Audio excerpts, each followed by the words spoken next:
শুনেন, মানুষ মাত্রই ভুল, ভুল আমাদের হবেই। আমরা ভালো কাজ করতে যাব, তখন আমাদের কিছু না কিছু ভুল থেকে যাবে। আগের ভুলকে শুধরানোর চেষ্টা করব। আর একটা জিনিস খুব ভালো করে জানেন, 5ই অগাস্টের পর আমাদের অনেক শিল্পী রিটায়ার করেছে, অনেক শিল্পী হয়তো বাইরে গেছে, আসে নাই, এবং অনেক শিল্পী অসুস্থ। আপনারা একটা প্রশ্ন করেছিলেন যে যেমন শাকিব খান কেন আসে না, বা সিয়াম কেন আসে না, বা শুভ্র কেন আসে না। একটা মানুষ যখন কাজে ব্যস্ত থাকে সে কিন্তু সবসময় আসতে পারে না। ইলেকশনের যেদিন ভোট হবে সেই দিন তারা আসে কিনা সে তখন দেখবেন আপনারা। কারণ আমাদের কাজ কিন্তু প্রতিদিন আসা না। যারা ইলেকশনে দাঁড়াবে তারাই প্রতিদিন আসবে, এসে ভোট চাবে এবং ফোনে ভোট চাবে। কিন্তু যারা দাঁড়ায় নেই তারা কি প্রতিদিন আসবে এখানে? আমার তো মনে হয় না। আপনার প্রশ্নের উত্তর পেয়েছেন?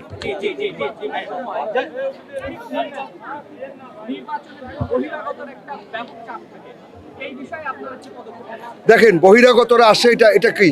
এটা হলো এফডিসি, এটা সরকারের আন্ডারে, কিন্তু আমাদের শিল্পীদের আন্ডারে না। এটা সরকারের দায়িত্ব, এফডিসির দায়িত্ব যেন বহিরাগত আসতে না পারে। আমরা শিল্পীরা এটা পারবো? কারণ এটা তো আমাদের, আমরা তো এটার মালিক না। আমরা এখানে শুটিং করি, জাস্ট আমাদের একটা সমিতি আছে, এটা সরকারের দায়িত্ব, এফডিসি এটা দেখবে।